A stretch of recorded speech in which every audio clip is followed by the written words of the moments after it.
Thailand at the dawn of the 21st century.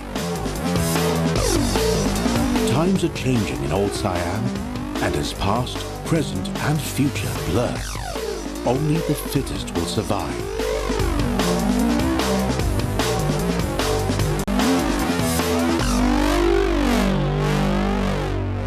And this is one of the fittest of them all, the Quang Beetle. In parts of Thailand's far north, the Kwang holds a special place in the hearts and minds of the people. It's become a potent symbol of stability in a world of constant change, a link to their past, a bridge to their future. This is the story of the Mighty Kwang.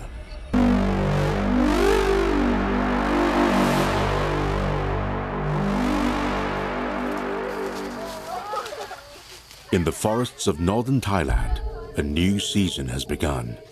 A season which brings young hunters to the forest. Newly emerged beetles are spied high in the canopy. Hey, Kwang!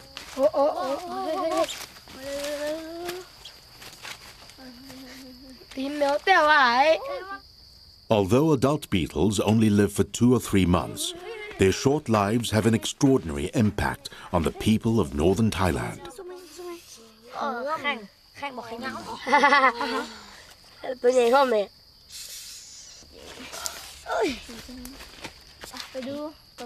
The whole region is about to succumb to Beetle Mania.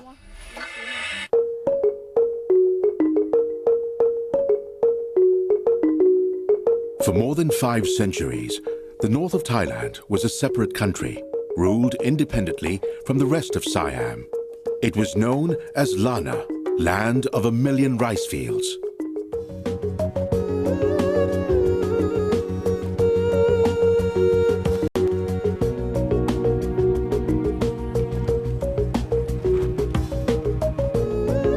This forgotten land had a culture distinct from the rest of Thailand, sharing similarities with neighboring Myanmar and Laos.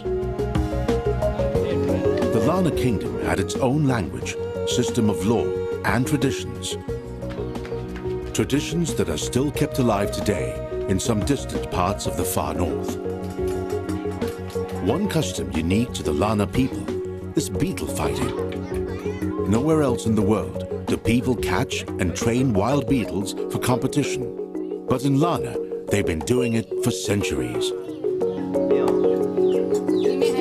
In the days before satellite TV permeated even the remotest Thai villages, there was little to do during the monsoon season other than watch the rice grow. So fighting Kwang became a popular diversion.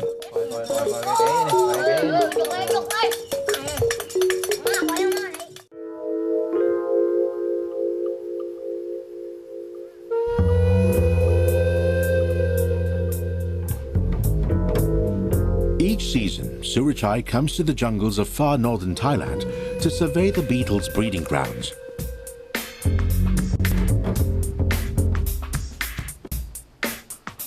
His journey takes him far from the reach of wheeled transport.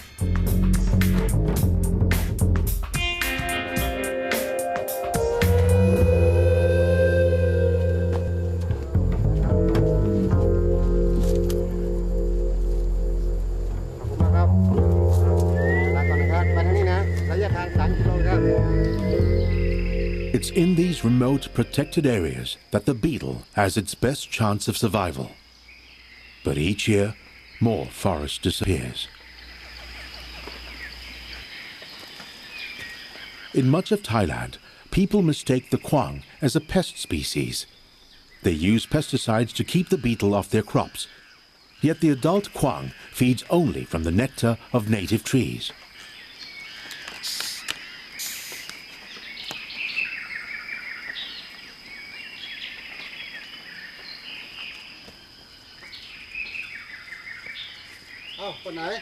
These Akha tribesmen, Nopon and Atta, are familiar with Surachai's work. Each year, when he comes to survey this area, they provide him with food and shelter.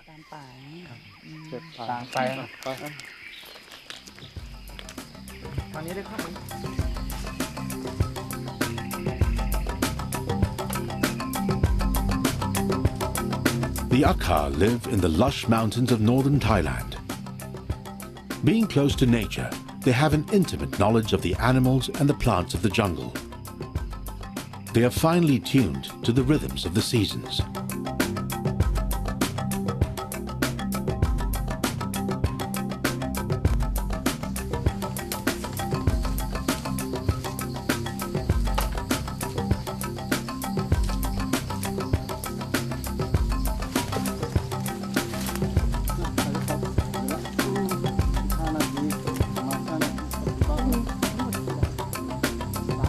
Originating in the Tibetan highlands, this hill tribe's forebears followed a migratory path south through China, Myanmar and Laos before settling here about 200 years ago.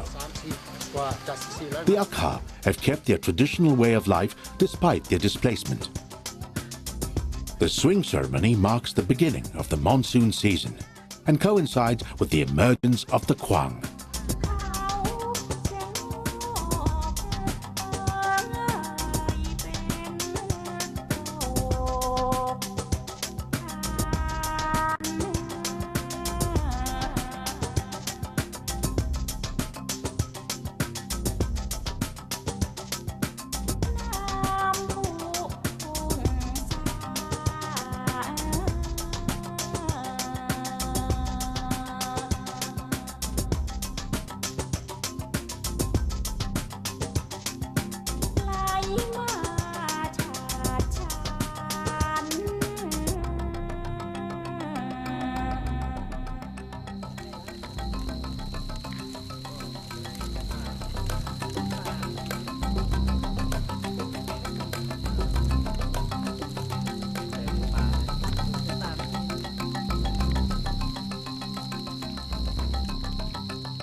First-hand reports from the Akha provide valuable information about the changing nature of the Kwang's environment.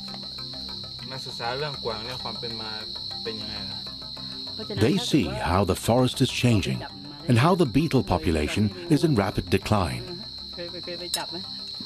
They tell Surachai how every year more and more people are coming from the city to buy beetles. Most Akha families earn less than $300 a year. So selling beetles is an increasingly lucrative business to supplement their small income.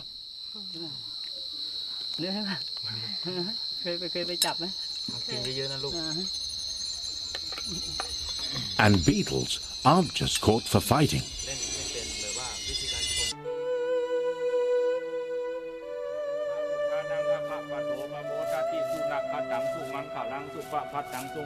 Buddhists believe that if you love something, you should set it free. And so, the end of each Kwang festival is celebrated by returning the beetles to the wild. A Buddhist monk performs a blessing ceremony to ensure their safe and sacred return.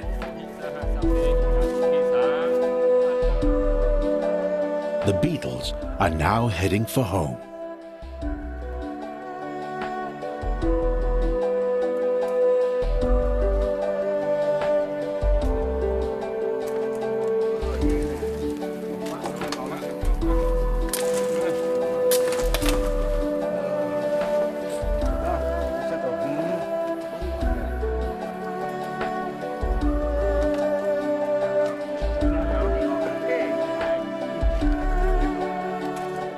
Organizers of the Kwang festival hope to lead by example. By releasing the beetles back into the wild, they can complete the full circle of life, born free and now once again living free.